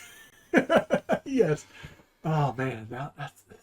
I want to talk about this one too, but oh god. It doesn't sound like a very appealing episode at all, but ladies and gentlemen, let me tell you, Kenny finds a way to turn this competition completely around into something entirely different, into a master case, without spoiling, and a master showcase of manipulation. Yes, he actually, based on what he does, he actually brings out gaslighting, ladies and gentlemen. A really bad side of Spenny. You really get to see the greedy. I wouldn't call it greedy. I would call it the desperate side of Spenny to be famous. Yes, very. And there's the Bible, which the show kind of does show us this a few times, that Spenny's very much into certain things as a way to get famous. Yes, and the believe it or not, the Bible part really has not a lot of bearing on this episode. Very incredibly little, other than what Kenny uses to kind of take shots at Spenny. That's about it. Yes. Who can win a rat race? Doesn't sound like a unique competition, but ladies and gentlemen, this is actually one of the most zaniest episodes in the series. Yes. I wouldn't call it necessarily one of the funniest, but definitely one of the more out there and left field episodes. Yes. If you just want strange television. Yes. This is right up there. Yes. There's that episode is worth 1 point in the episode which involves Spenny's mom. She gets involved in this episode. It's pretty funny. First one to me, Mean loses. You remember this one? This episode is purely about gaslighting, manipulation, and friend torture. To the point to the crew who's judging it go, how do we even judge this episode? This is so because it's just in them being incredibly passive-aggressive with each other. Yes, passive-aggressive the episode is what I'd call this. So yeah, that's a good one. This one is one of the ones that I've only really seen once. Who is the better journalist? Definitely one of the lulls in the series. I think Spenny, this is one of the ones Spenny takes super serious. Yes. Because I think it's one of his aspirations in life. He wants to be a musician, an actor, a journalist, something where he feels his, I guess, whatever he has to say in the world is heard. Yes. Kenny doesn't really take it seriously. Kenny, this is one of the ones Kenny just knows, like, in fact, I'll spoil it, even though it's just not one of my favorites. Kenny basically doesn't show up to the final judging of the competition so he could get laid. Yep, he would rather get laid and just suffer the humiliation. Yep, because he just wasn't into it. And then the last episode of this season, which I never really liked at first, but when I watched it again, I got a better appreciation for it. Who is the better rapper? Yes. If you want to see someone painfully saying Eminem's name in a way you've never heard it before, Fucking he calls him E-Minum. Spenny calls Eminem E-Minum, which, granted, I don't like rap. I don't like Eminem, but I had never heard that take on that word until I heard Spenny say it, and I lost it. Now there are a few little racial undertones in this episode, so just be warned. Because we're dealing. Because Kenny definitely takes this to a place. Yes, he does, and it's one of the few times that Spenny actually gets one over on Kenny at the end of that. But you'll have to see that one. Yes, Spenny actually uses what Kenny's doing against him, yes, he and does. It horribly backfires. Yes, one of the rare instances that happens. All right, so season 3, first to laugh loses. First to laugh. That was a good one, ladies and gentlemen. Yes, that one was a good one. You find out just how depressed Spenny is because, in his own words, he hasn't had a belly laugh in like several years. So in order to prevent himself from laughing, he decorates his wall with nothing but depressing pictures of things, like baby seals being clubbed, and genocide, and Hitler, and yes, and that's a fun little. And he was watching Holocaust documentaries. Yes. And you see a lot of Kenny's immature potty humor, trying his best. Ladies and gentlemen, if you've ever tried to make your friend laugh while drinking or just messing around, this is basically that episode, but you can't laugh. No, not at all. In fact, Kenny actually almost makes himself laugh in that episode a few times. This one, though, this next episode, who do gay guys like more? You remember this one? I do. This one was interesting. This one was interesting because I don't think either one of them really knew how to approach this. No. And it also led to the debut of one of Kenny's most iconic characters, Maurice Del Taco. Maurice Del Taco, ladies and gentlemen. Yes, Kenny has a slew of characters, which we will touch upon as we go on, but basically a caricature of a gay man. Very flamboyant gay man. That also smokes marijuana. Yes. And basically in this episode, each one of them goes out on a date with a gay gentleman, and they're pretending to be gay. Kenny tries to, and then their goal is to gain favor from this guy, and it doesn't end the way you think it does. There's an interesting way this episode ends, but the punishment for this episode is oh my gosh! Do you remember the humiliation for this episode? I do not. Okay, spoilers for this episode. It involves getting teabagged. Oh, yes. Yes. Here's, God, you remember this? This is where sometimes the episodes kind of go really unhinged. Who can wear a dead octopus on their head the longest? This is a classic example of one of the few things, actually one of the many things, Kenny does to Spenny that could definitely be considered a crime. Yes, very much, sir. This episode does not go the way you think it does in the least. No. This whole episode is basically a setup for Spenny to be dosed by Kenny with LSD. Yes. Kenny doses Spenny's LSD with acid and convinces him that the squid ink is leaking into his brain. Yes. And he hallucinates for, I believe, 2 or 3 days straight. It's a pretty rough one, yeah. With a rotting squid on his head the entire time. Yes. Oh, yeah. Oh, God. This one, this really is really fucked up. Who can win a 10-mile race? This one, ladies and gentlemen, Ashley, my wife, is appalled when I showed her this episode. Yeah, I bet. And I quote, "You just don't do that. There are things you just don't do." Yes. Another episode where the actual part of the competition has no bearing on the narrative of this episode. So, except for the fact that at the very end, it does. Yes. Basically, not spoiling it too much, Kenny uses his mother to manipulate Spenny into trying to not take a competition seriously and not participate in said competition. And the way he goes about manipulating his mom is fucked up. Incredibly fucked up. One of the most fucked up things you could do. He really fucked with Spenny's psyche in this episode. It's really fucked up. So, yeah. Who can make a better porno? Definitely one of the... You're not going to find this one on YouTube right now. No, you're not. This one had a lot of... it was censored, but there's a lot of sexual acts in this episode. A lot of very strong sexual undertones because they're making an adult film. Mm-hmm. Right? Not a whole lot you can say about this one. But if you ever watch it, it's entertaining, just for sure, because they both take a very different approach to how they want to produce their video for the judge. So, here's one. Who can lift more weight with their genitals? Qigong.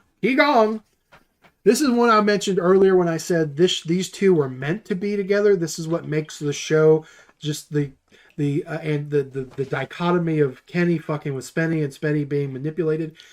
In this episode, basically, without spoiling it, Spenny is not in the majority of this episode. He basically quits the episode, and there's a whole bunch of a revolving door of replacements. And yes. And Kenny realizes he needs Spenny as much as yes, Spenny needs Kenny. Yes, so that's what you get. That's the takeaway from that episode. Who is cooler? This episode is definitely a showcase in douchebaggery. Yes. And just cringe all the way around. Just the idea of what Spenny thinks a cool guy is especially in the States, ladies and gentlemen, even mid-2000s, looking at his idea of cool was very cringe. Yes. And another competition where where Kenny basically is competing against Spenny without actually competing. Because he really doesn't. It's one of those other huge manipulations of Spenny. You'll have to see it. It's really funny. Oh, God. This is another one where this could be a crime. Who can produce more semen? What he does to Spenny at the end of this episode. Oh, yes. Some of these sound a little gross and maybe a little immature. Yes. But if you were into 2000s prank culture, reality culture, we definitely got immature. Yes, for sure. And this show very much fits in that vein. Yes. Mm-hmm. Yes. And it is what it says. They are collecting their semen. There's a lot of ups and downs in this episode. At the end, Spenny something bad happens to him that's really kind of fucked up. Pretty fucked up, ladies and gentlemen. Criminal level, I could argue. But yeah, that's that one. Who can stay in a haunted house the longest? This one's funny just because of how scared Spenny gets. This is a classic episode of you fucking moron.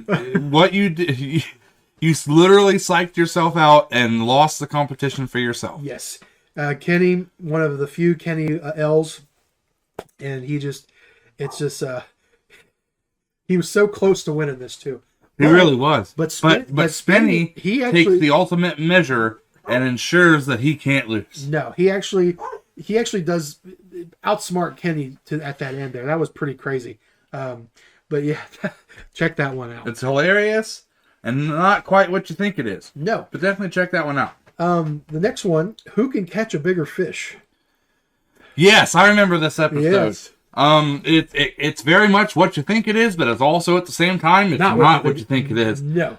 Good twist on this episode. The competition is straightforward, who can catch the biggest fish, yes. But the way things work out, it is not straightforward at all. Kenny definitely has a few tricks up his sleeve. Yes, check that one out. Talk about character study.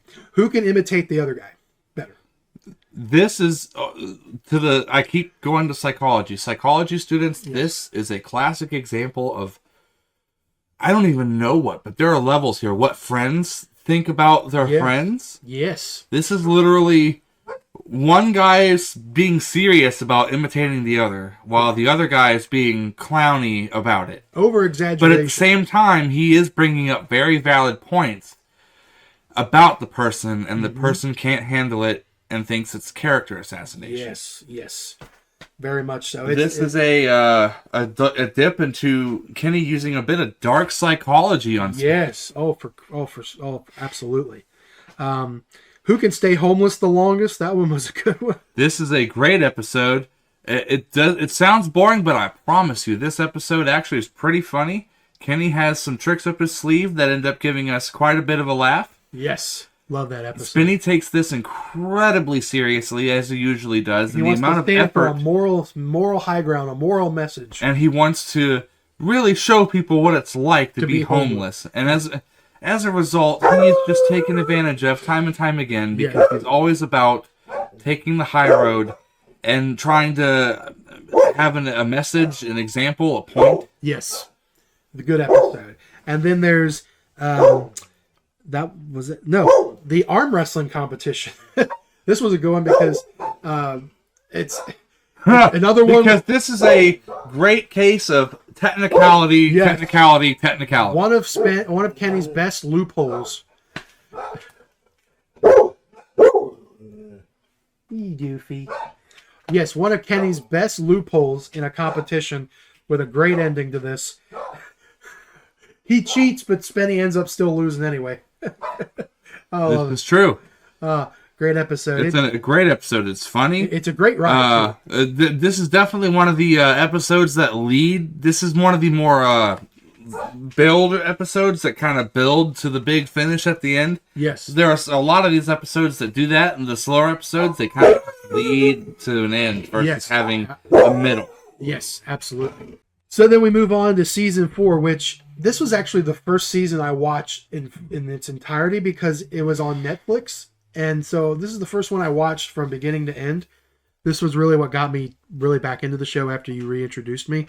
So here's some zingers. First one to get a boner loses.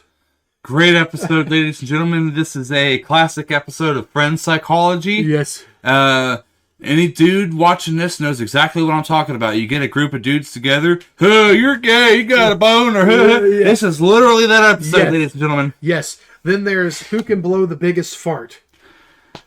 One of the classics from that season. This is, if you're into fart humor, oh my god. You may not even like the rest of the episodes, but this episode is hilarious. Yes. Somehow they get a company to give them machines that measure the sulfur content of their farts, methane content of methane. Yes, it's used for like it's like a detection of methane. So all they have to do is fart on the device, and it'll read the methane count. So that's how they measure their farts in this one. So that's how they're able to tell who blew the biggest fart. Yes, and it's using these devices. And I'm glad this episode wasn't in smell-o-vision. Oh my god, I'm glad we don't really have smell-o-vision. I really am. By the end of this episode, their whole crew are in like breathing masks. Yes, they are all the cameramen are getting the brunt of the effects. Yes. At about halfway through this episode. Yes. They are really regretting bringing up this episode as an idea. Yes. Then there's who can make the best viral video. It's okay. It feels like a shorter episode when you watch it. It is an okay episode. But again, it's one of those episodes that just build to an end with not a real kind of a tentpole moment in the middle. Right. It's basic what it is. If you skip one, you can skip that one, I think. I remember you talk about how you used to get grossed out by this episode. Who can eat more meat? Ah, yes. Who could eat the most meat? This episode... Not for vegetarians or vegans. Definitely not for vegetarians, vegans, or anyone a bit squeamish with meat. Yes. This is the carnivore's delight, but... It sounds kind of playful. Who can eat the most meat? But Kenny really cranks it up on this one. Yes, Kenny really actually puts effort into this episode. Unlike many other episodes, he instead of focusing on cheating, he actually tries. Yes, and he it's if you're squeamish, like you said, it may not be for you. Well, definitely a certain moment. Yes, for sure. Oh yeah, I know what you're talking about. First guy to get a stain. First guy to get a stain loses.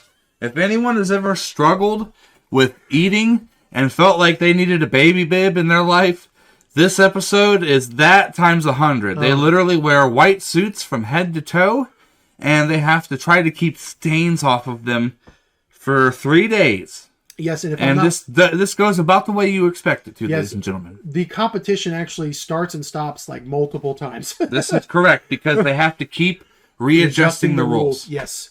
And eventually they end up changing technically what the competition is by the end of it. Oh man, this one, when I first saw it, I was depressed until the reveal. Who can be tied to a goat the longest?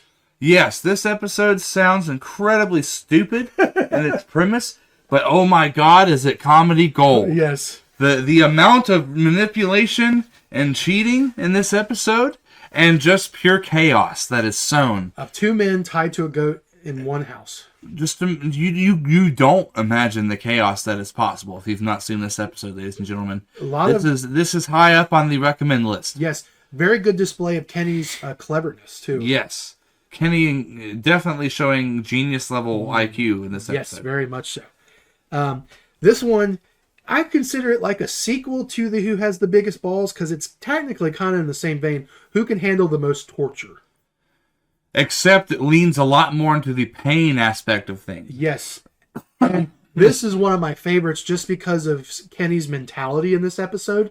Because, spoiler alert, he loses, but he wants to lose in this episode. And you'll see why if you see it.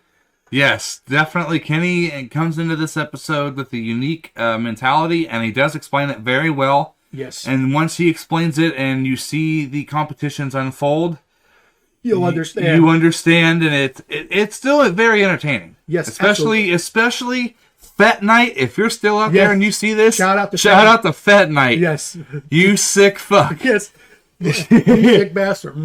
I am. He says. Shout out to Fet Night. This next one, and I know this because it doesn't bug me, but I've heard you proclaim this is your most annoying episode.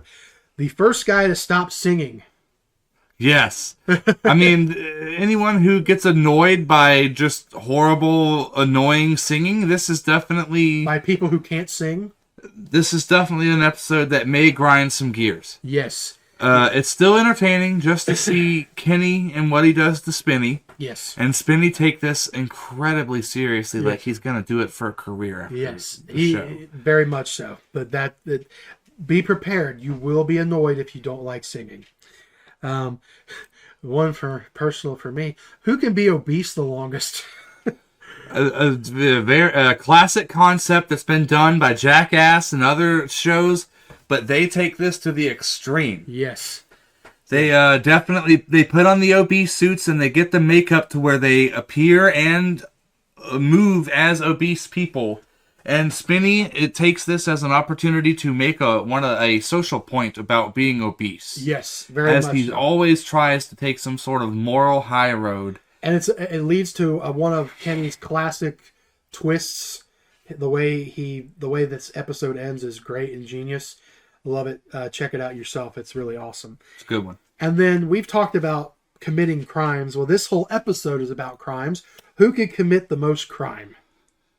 And the key to this episode is you get caught, you lose. Yes. They either get to a certain after 3 days, or if you get caught, you lose. Yes. It's legit. They're legit breaking crimes. What I found fascinating with this episode is when they were going through crimes. So many crimes are so innocuous you don't even realize you're breaking laws. Oh yes, there are lots of very petty, silly crimes in a lot of law books that are just antiquated in from times where things were so different. Mm-hmm, absolutely.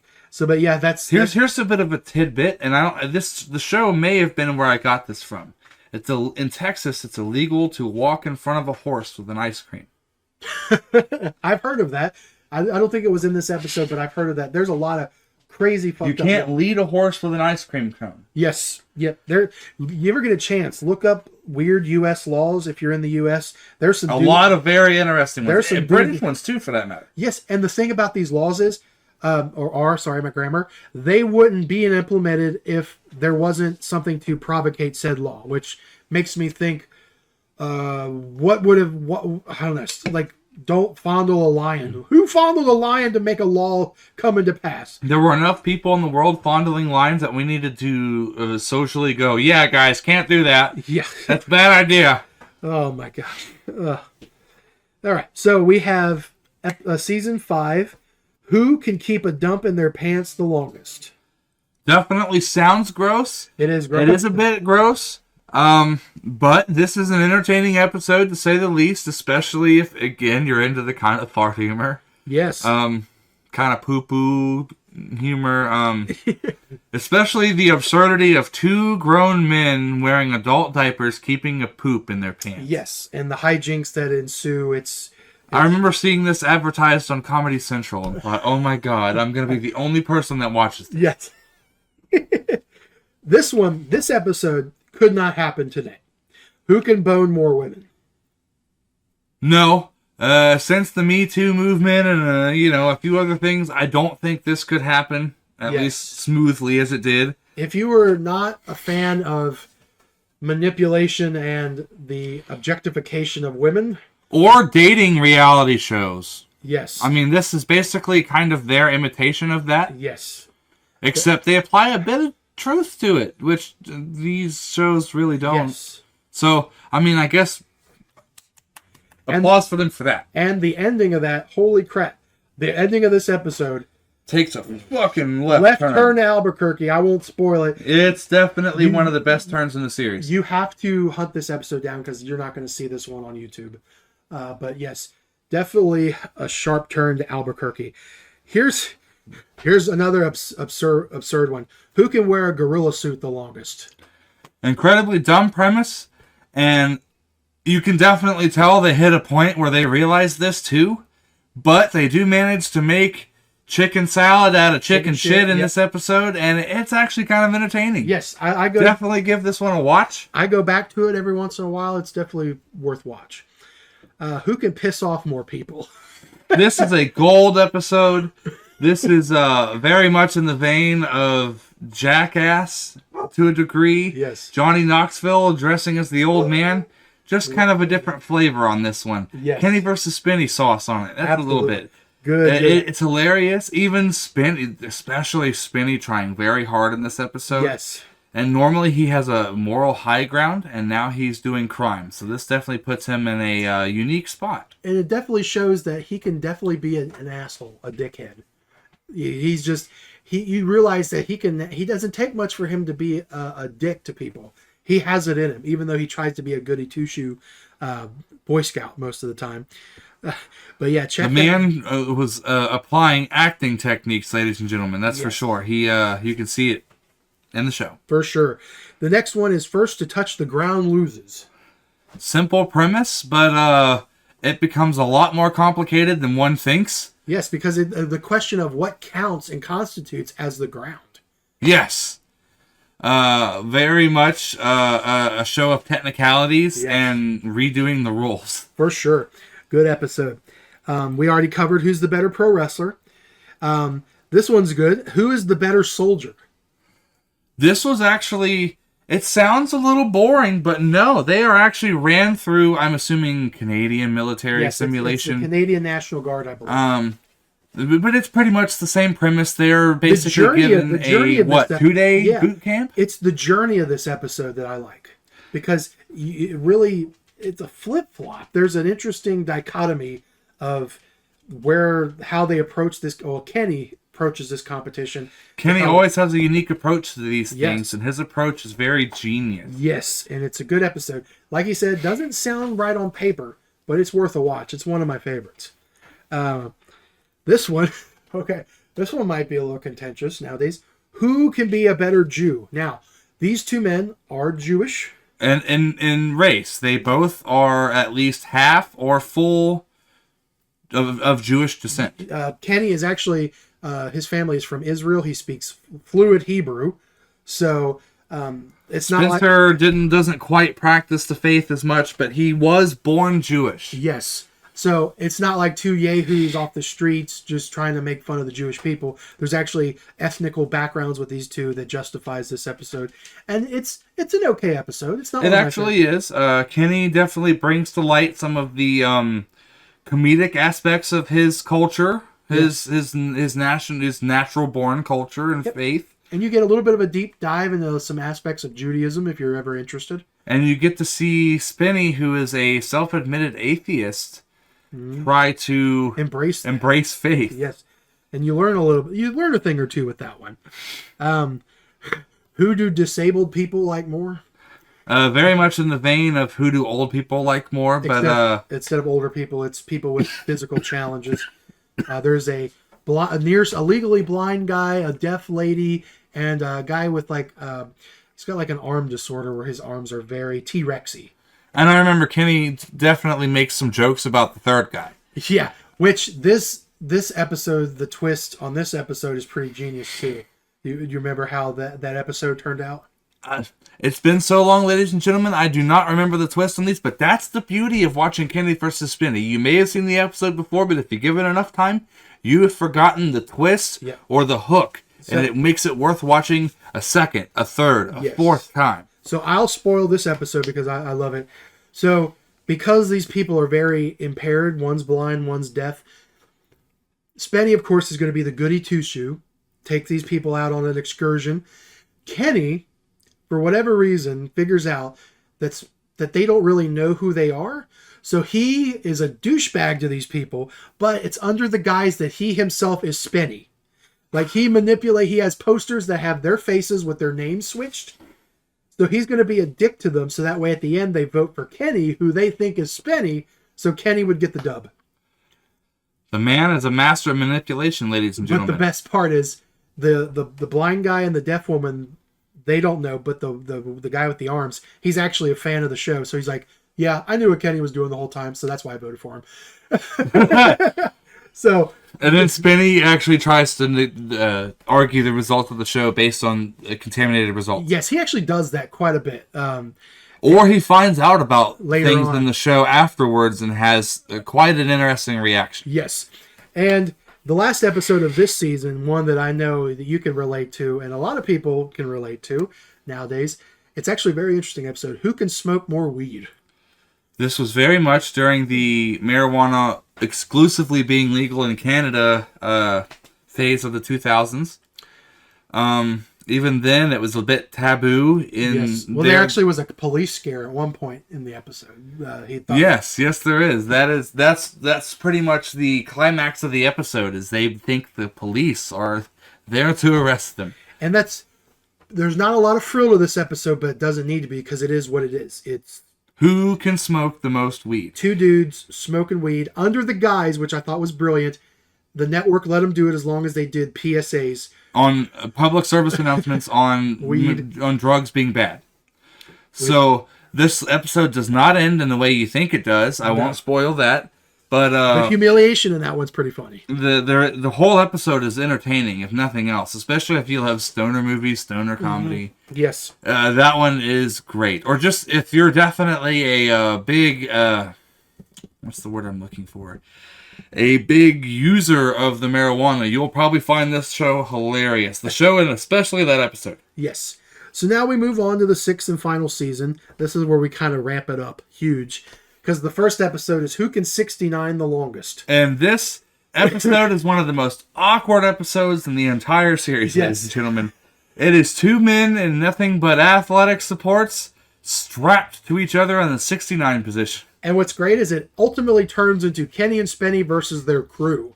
Yes, because the crew realized that the show has no content in its current form. It's boring. And so they decided to spice it up by making them endure things while they're strapped in the 69 position. They pull a mutiny on them, so to speak. Definitely Jackass comedy style on this one. Oh, for sure. If you're a fan of Jackass, Wild Boys, this fits very much in that vein. Yes. The whole show, but especially that episode. Yes.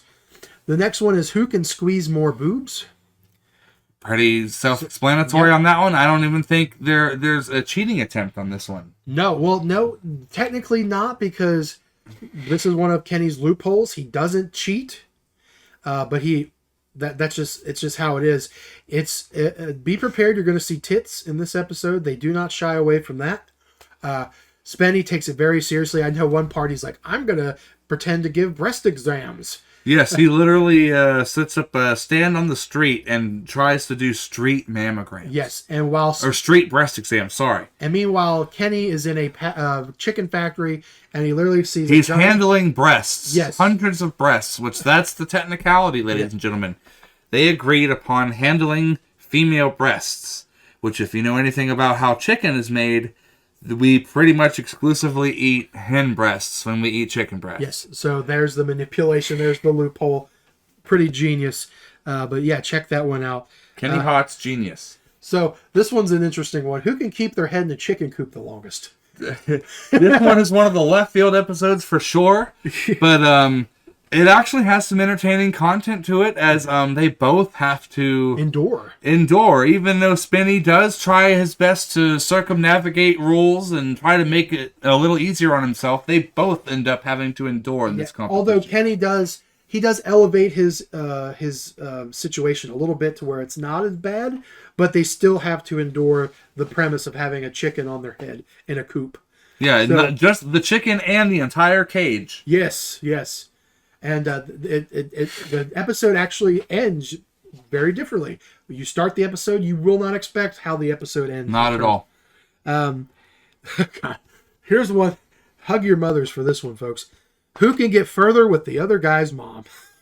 For those who've ever thought, my best friend's mom's hot, I'd like to do it. Maybe that's where this thought came from with these two. Yeah. I'm not exactly sure where this thought came from. Maybe they just hit the bottom of the barrel on show ideas. But this episode is pretty, as it sounds, who can get the furthest with the other guy's mom? And they use the base system. First base, second base, third base, home run. And the comedy of this episode is Spenny trying his best to hit on Kenny's mom. It's great. Kenny's mom is a character throughout the show, by the way. Yes. She has a very thick accent. She very much coddles Kenny and has spoiled him. Yes. You can tell. Oh, for sure.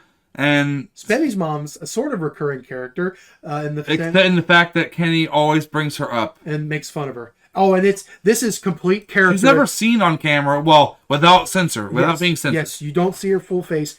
But this episode, in full effect, is a 100% character assassination of Spenny's mom. Of all the character assassinations Kenny's done throughout the entire series, this might be one of the most brutal. Kenny must have knew the show was coming to an end. Yeah, because he lays into Spenny's mom very hard. If you're a fan of your mom jokes, this one's one to check out. I mean, I can't confirm it, but she may not have even. She might have. Disassociated with them after seeing this episode. Very much so, unless he, very coyly managed to explain that his way out of it. Especially the way it ends, because we don't really know how it ends because they're not legally allowed to tell us. Indeed. You'll see that for yourself, but the humiliation of that episode is kind of funny. Ladies and gentlemen, we don't talk a lot about the humiliations in these because the humiliation is one of the best parts of the whole show. The entire show leads to the humiliation. It is the crowning of who wins and who loses. Yes. And it's the jackass moment we're looking forward to throughout the show. Yes. The guaranteed, that dude's going to screw with that guy somehow moment. Yes. And that's kind of the moment you look forward to in the show. Yes, that's the payoff. Yes. And we would like you to love it as much as we have. Absolutely. That's why we encourage you to check it out. Absolutely. Check it out in any form. The Kenny's Hotz edits, the DVDs if you can find them. Yes. Try to watch them in their purest form. Absolutely. Yes. This is another out of left field. Who can win a cockfight? And it's not what you think. We're not dealing with chickens. Correct. This episode definitely gets pretty weird in how they prepare to go about their cockfight. Yes. But imagine if you've ever seen the show BattleBots. Yeah. That's kind of where the show heads. Yes, but with the penis. And I won't give you any more spoilers than that. The best thing about this is it really plays into Spenny's insecurities about his junk. Which, again, is harped on throughout the whole series. The man is very insecure. Yes. So this next episode, I love this episode for a reason that may not seem obvious at first. Who is a better basketball coach? Very upfront premise only seems like sports fans are going to like this episode. I promise you. But it's one of my favorites. Stick this one out because the amount of manipulation, the amount of genius that Kenny pours into this episode, he actually does it twice. The man hooks the episode not once but twice. Yes, and it's just the rare double hook. Yes, and it's great. And the reason this episode I love it is not necessarily for what's shown in the episode, but we haven't touched upon this, but there are like deleted scenes and extras in the DVDs. This episode contains a deleted scene that I wish was in there, and it's one of the best things of the entire show. Do you ever see Spenny's suitcase rant? I have. It's been a long time, but I have seen it. You can see it on YouTube. It is one of my top favorite moments of this whole show, and it's not even a part of the proper show. Just the epic meltdown Spenny has over an empty suitcase is gold. Just basically the premise is he has a suitcase he carries around with him that has like a rope, some makeup. Oh, yes. And Kenny is just making Spenny feel so shitty about it. He's like, what kind of freak carries a rope around? And who carries these pills? And Spenny gets so mad. He's like, and defensive. And he says, and I quote, "This is my bag that you ridiculed." And then he goes through the entire bag and explains why every single item is in the bag, because this man is incredibly insecure now about this bag because Kenny just will not stop about this bag. He basically hires and fires his own crew in this segment, by the way. It's just, I wish it would have been in the episode because it's amazing. I love going back to it. It's just, you got to check it out if you want. I just had to bring that up with that episode. It's a goodie. Yes. This one, this is technically a two-parter. I think this was the first two-parter they ever did. Who do black guys like more? Talk about some racial overtones. Definitely. I believe you could show this episode in today's environment. I do believe, racial tensions, for the most part, have calmed down. I believe you could get away with this. Except for the birth of Pete. Except for blackface, yes, that was a bit... Kenny is in blackface in a part of this episode.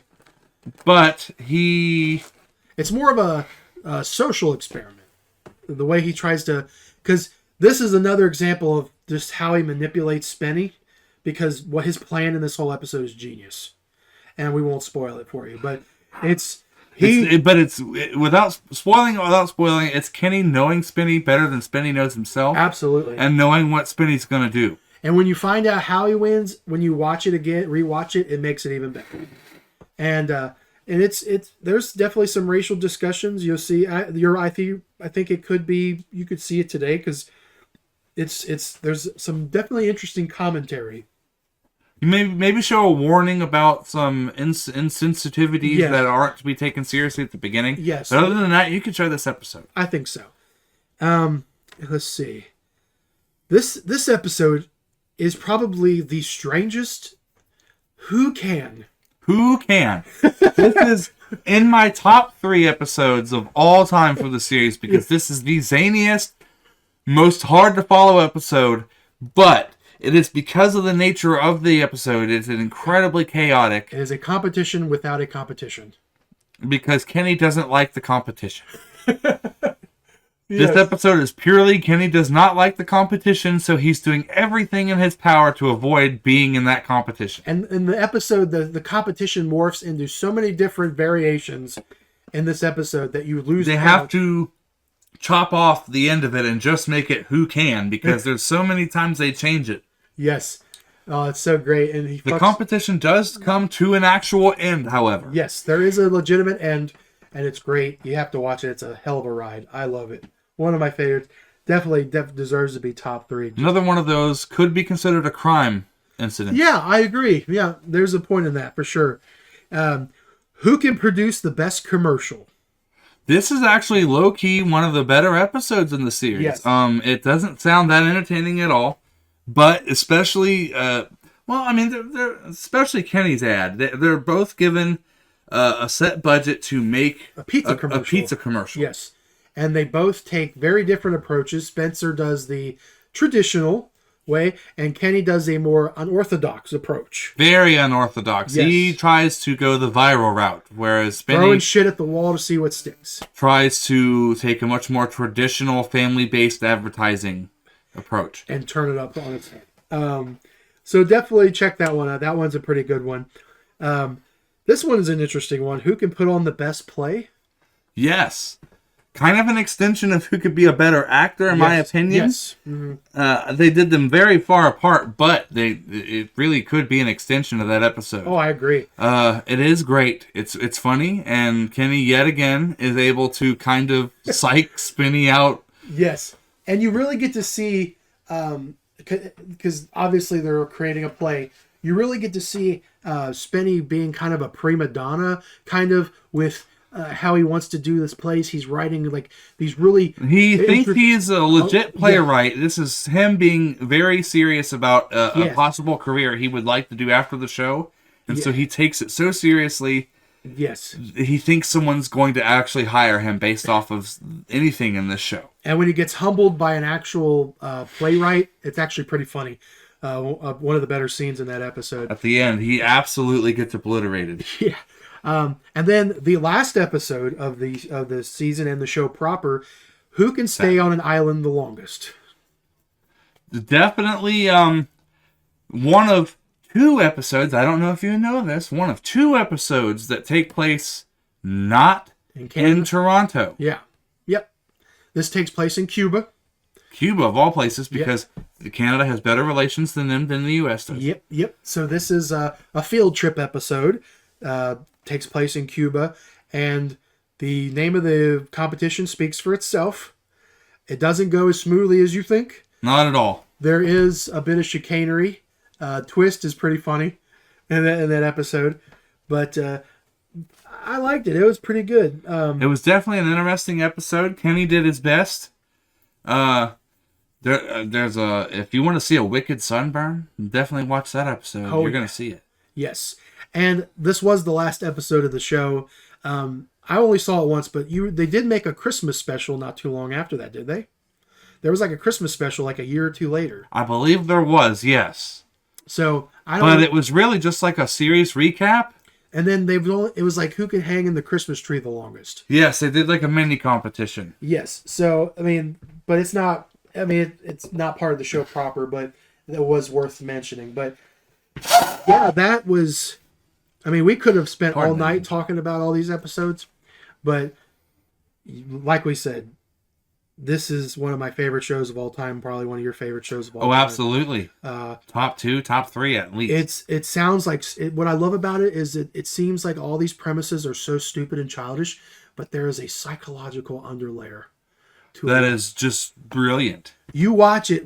If you were, I don't recommend doing it because you wouldn't have the time. But if you were theoretically to watch episode 1 of season 1 to the last episode of season 6, the character transformation from these two guys, two average dudes, would be mind blowing. Yes, just where they start and where they end, and it's a hell of a ride. Like I said, you get it. And they introduce more characters than just themselves as well. Yeah. The show has more people. Yeah. Dr. Goldstein. Oh, yes. Kenny's mom. Yeah. Sebi, which is the head of Spenny's sound crew. Yes. And Jamie, which is the sound of Spenny's sound crew. Well, Sebi's with Kenny, right? Sebi's with Kenny, yes. Did I get that backwards? I think you might have said Spenny. Sorry about that, ladies and gentlemen. I've done. You probably heard me. I flubbed their names a lot in this episode because they rhyme. But I think Sebi's with Kenny.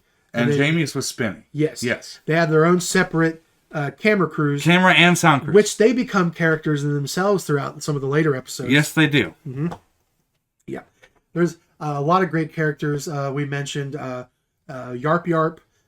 There's Maurice Del Taco. Maurice Del Taco has numerous showings. Yes, there's here's a one I didn't mention. He's in the first season. You remember Helmet? Yes. Yes. Think of this weird German pasty white dude that just is creepy. He's got a creepy mustache. Just creepy. Think neo-Nazi Hitler, but in a First Reich helmet. And nearly nude. we talked about Maurice Del Tago, but my favorite character that Kenny ever did was Silencio. Silencio. He makes quite a few cameos throughout the series. Silencio does make a few cameos, and yes, he is a cherished character in the series if you watch it. Yes. If you watch it long enough, especially. Absolutely. So, now that we got all that out of the way, before we go, because this has been quite a discussion. It's been quite a journey just going on a retrospective about Kenny versus Spenny. But I had fun doing it. It was worth it because I love the show. But do you have, it's hard because I don't even know the answer to this. Your favorite episode? Do you have one? A favorite episode? I said it earlier, and favorite moment. I said it earlier, and I'll reiterate it. My favorite episode and the number one episode I show people is Who Could Be Blindfolded the Longest. Fair enough. That is like the height of especially Kenny messing with Spenny, which is one of the funniest parts of the show. Yes. I mean, there's not any one moment you can pick out of that show because they're all good. That episode is one of the high ups, I think, period. Yeah. In that series. But it's hard to pick one moment out of that show. But if I had to pick one moment, it would be in the Who Can Wear an Octopus on Their Head the Longest episode. When Spenny decides to finally free his octopus into the water. Yes. After his incredibly long, arduous journey with this thing. Yes. I touched upon, I said even I don't know if it counts the suitcase rant. I won't count it because it wasn't in the proper. But if we counted that'd been my favorite moment of all time in that show. My favorite episode, that's hard because I want to say it's only because it was the first full one that I remember watching was the Who Can Blow the Biggest Fart. That's a good one. Because that one really got me into the show. So if I had to pick one, perhaps that. But there's a lot of great ones that cut it close, just because of the manipulations and then the twists. Oh man, the Who Could Bone more women. That twist still sticks with me. Most of these episodes are not as straightforward as you think, and that's brilliant on their part. Absolutely. The Kenny and Spenny and their crew and the planning they put into, or maybe the lack thereof. It actually is brilliant. Yes. The whole show is a masterclass in just doing a lot with, I'm sure, very little. Yes, and there's no high thrill explosions or drama pieces or anything. It's just two dudes fucking with each other, competing in absurd competitions, and it's beautiful, and I love it, every minute of it, and we'll continue to rewatch it until I'm an old man. Well, the intro words it best. These two best friends compete against each other, and in the spirit of competition? Spirit of competition, yep. To see who can humiliate each other. Was that how it went? Oh man, it's in every episode. Glory. Long story short, glory for the winner, humiliation for the loser, and that is the whole point of the show. Absolutely, every episode, and that's a perfect way to cap it off. Good conversation, like we said. Check out Kenny versus Spenny. Kenny Hotz, if you're seeing this, we'd love to talk to you sometime, man. That'd be Spenny, Spencer Rice. We'd love to talk to you, Debbie. Any of you guys. Yeah, Goldstein even. Yeah, if he's still around, oh man, I love Apparently his shop still is open. Oh my gosh. If you're in Toronto and you've been to Goldstein's shop, let us know. Or if you've watched the show and are a fan of it too, let us know what your favorite moment is in the comments. We'd love to hear it. Get engaged with us, and just the absolute absurdity and the beautifulness of this show. But as always, guys, thanks for joining us. This has been a special edition of the Rated R Wrestling Podcast. I'm Aaron, a.k.a. Stud Buff and Supreme. And I'm Michael the Motherfucker. And we'll see you next time on the Rated R Wrestling Podcast. Absolutely.